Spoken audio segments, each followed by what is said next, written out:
Yada da da da da. Yada da da da dum. Yada da da. Yada da da da da. Yada da da da da. Yada da da. Yada da. Yada da da da. Yada da da da da. Yada da da da da. Yada da da da. Yada da da. Yay. Yada da da da dum.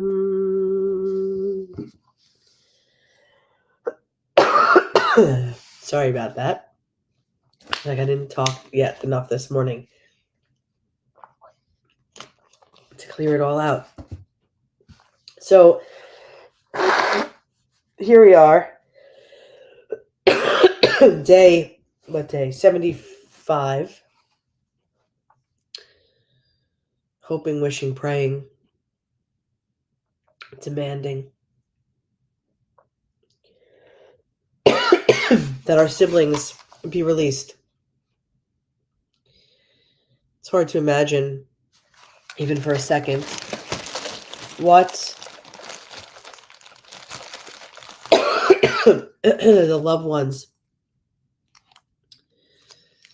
the parents, the families of those held hostage are feeling when we ourselves, knowing them in the periphery, are feeling.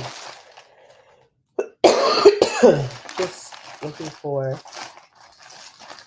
something here. So, in this week's Parsha, another week, another Torah portion, Yosef reveals himself to his brothers after being thrown in the pit by those brothers. Yosef has gone from a servant to a prisoner and now has ascended to the role of Pharaoh's right-hand man. We think about those that are just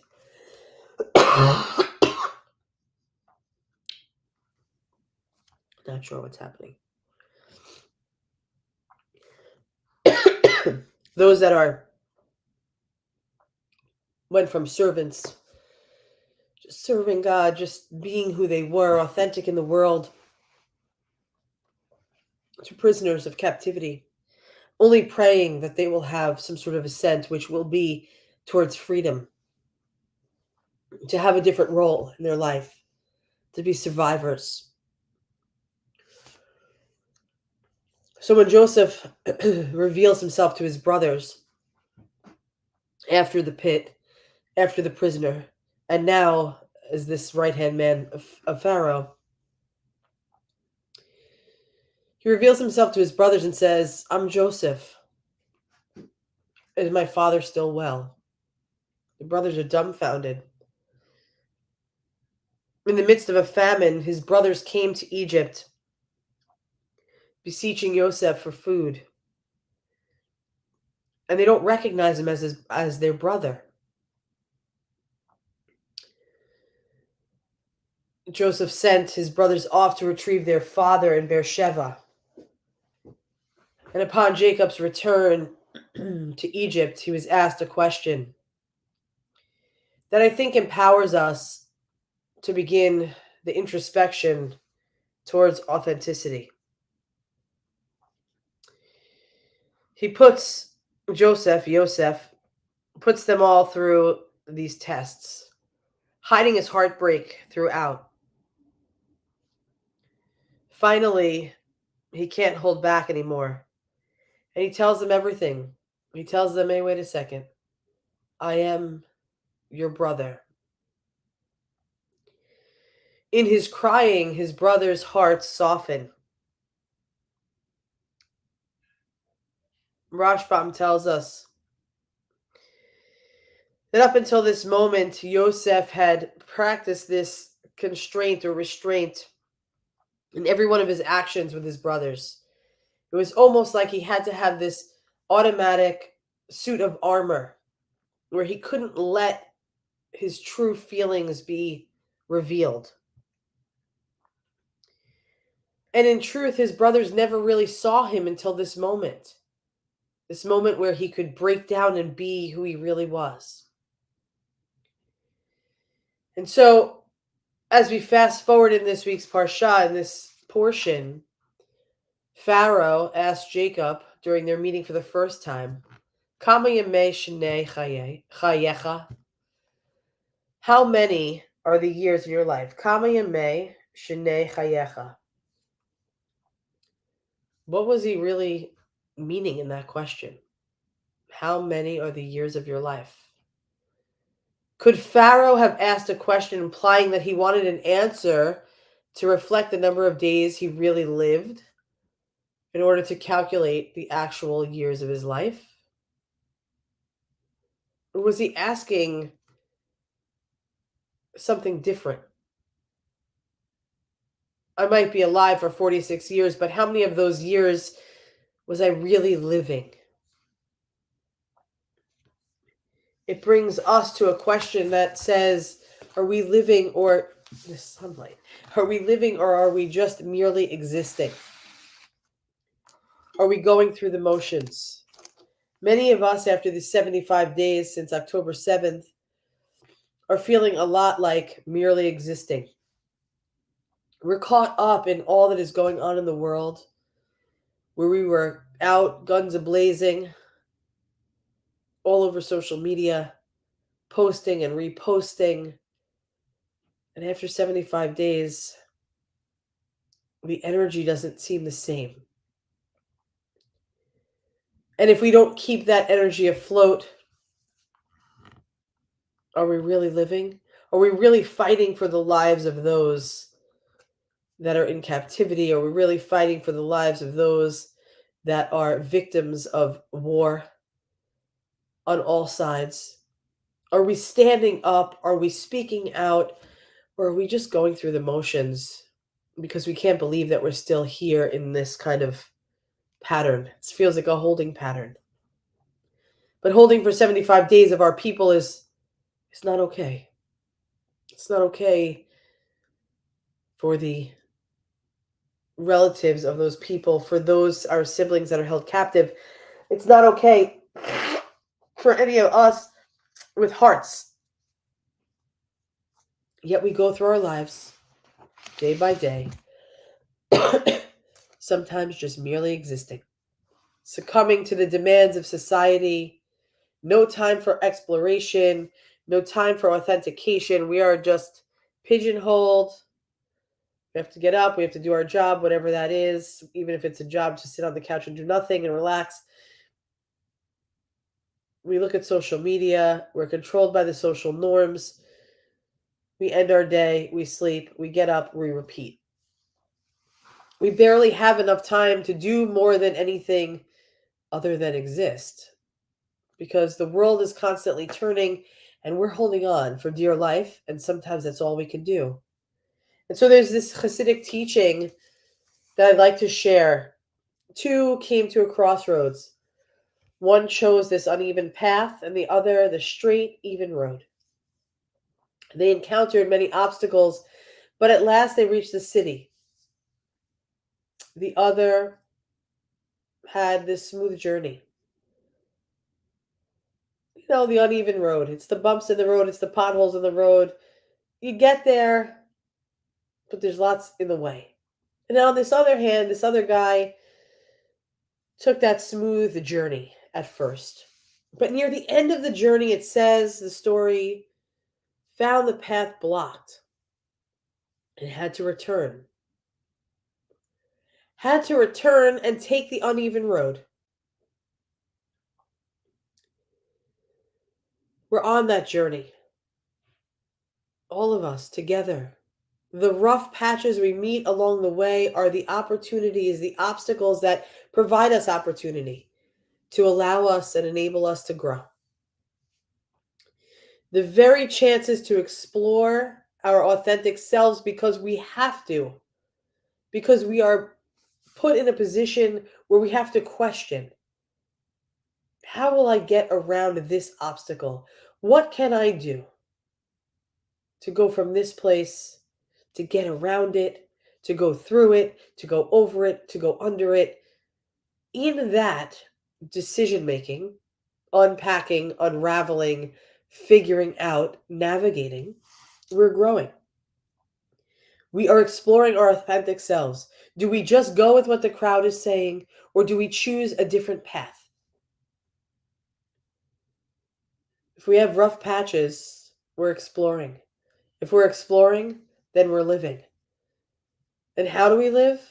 And how do we learn about those patches if we just take that straight road in hopes of getting to the end? But what happens if we're one like that story tells? Just because the road seems clear doesn't mean you're going to make it to the end. It's something I read years back, written by Kelly O'Brien, that was in, I think, the magazine. The article was from, what was it called? Mind, Body, Green, I think, that discussed authenticity. So we've grappled with how we handle pressure, social media ideals, social standards, the implications of hate in the world. What if we could shut off the image management and spend time being who we are meant to be?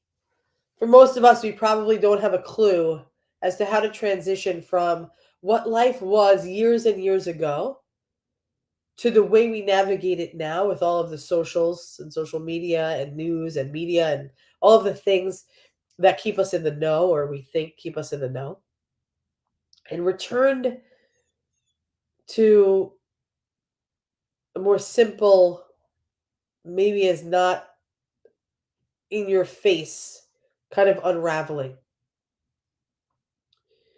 What if we gradually started with 3, 4, 5 steps on bringing ourselves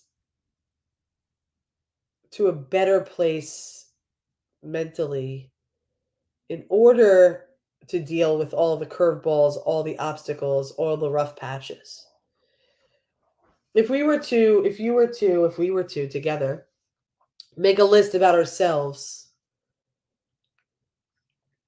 that said something about who we like to spend time with, what are the things that bring us joy, what are the passions we have in life, and we took that list and we contemplated and we breathed through it and we incorporated the person or the thing or the time passer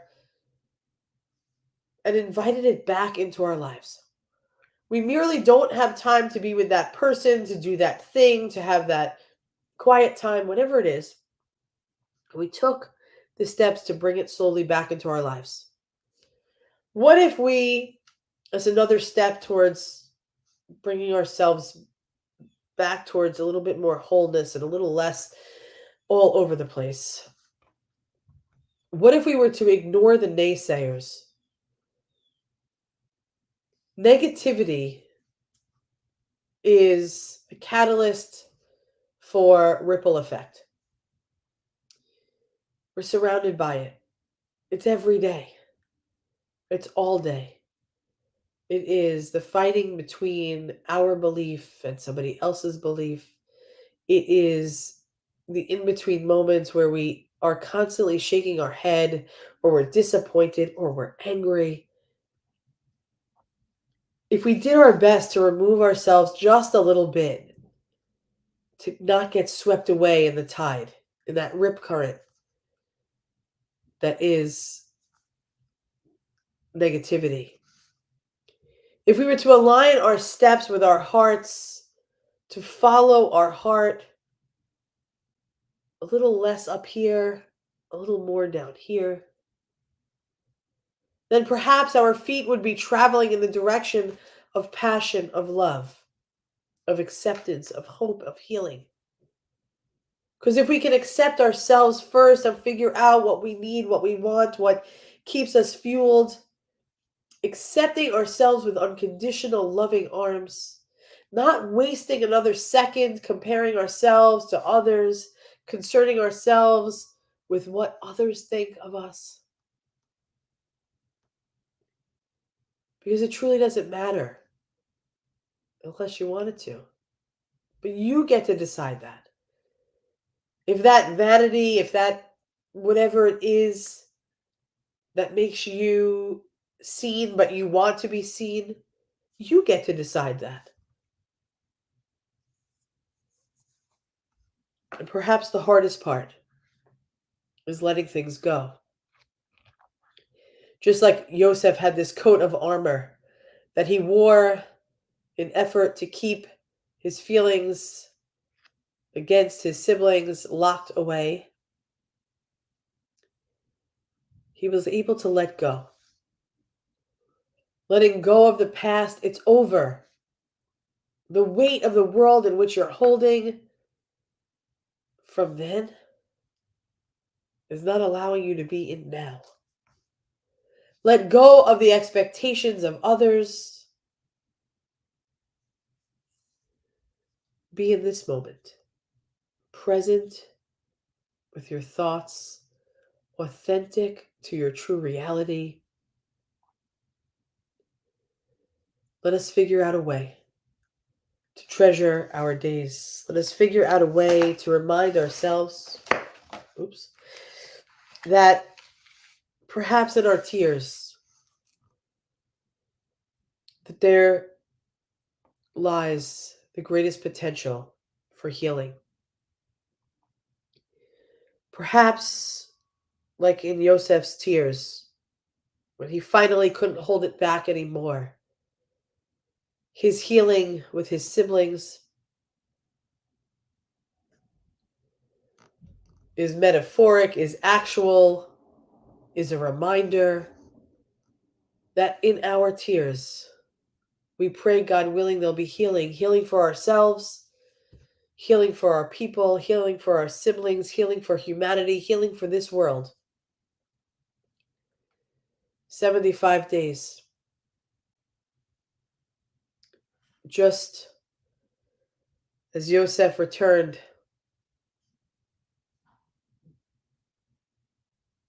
to a place, from a prisoner to having a role in life, in the world, to be alive, so too we pray for our siblings held hostage, held in captivity, held against their own will. May we come to a place where they can return to be, to just be in the world, free. God, may it be soon. We are one human family, one heart of abundant love. We love you. We'll see you back here tomorrow at 9:30.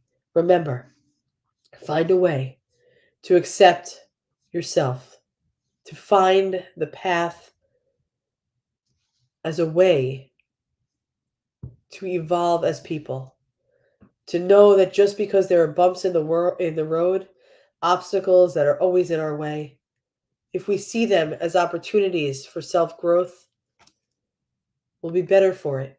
Instead of taking that energy and being disappointed with the struggles, see it in a different light.